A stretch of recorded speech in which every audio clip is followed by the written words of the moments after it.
Human-based social engineering can take many forms. A hacker might call pretending to be a customer and ask for information. Most companies require that their employees ask a few questions to identify the identity, like their full name, phone number, and sometimes even social security number. The hacker might have been able to gather that information, or he might even attempt to change it. That's right. And the worst case is when a hacker calls pretending to be an employee and is asking to help connect remotely. A lot of employees work off-site. He or she will first identify himself or herself as a certain person with the right phone number, even the social security number, like you said, Ammon. And then he will ask the help desk to reset his password, which will allow him to log in remotely. An attacker may also call and pretend to be a director or executive.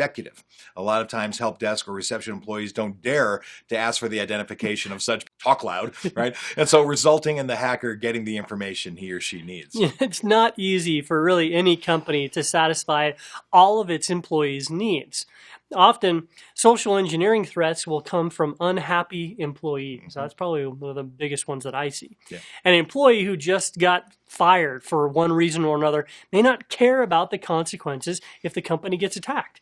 He might also attempt to install malware or reveal sensitive information for someone like a competitor. Right? Yeah, all sorts of ways to get in there and muck around. And there are some steps that must be taken when firing an employee. It's good to think proactively.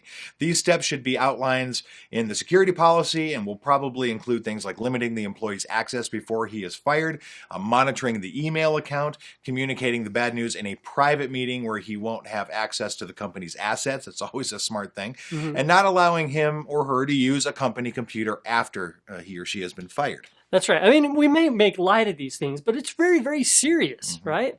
Other employees who could be a danger are those who aren't happy for some reason, like if they didn't get a raise they were expecting.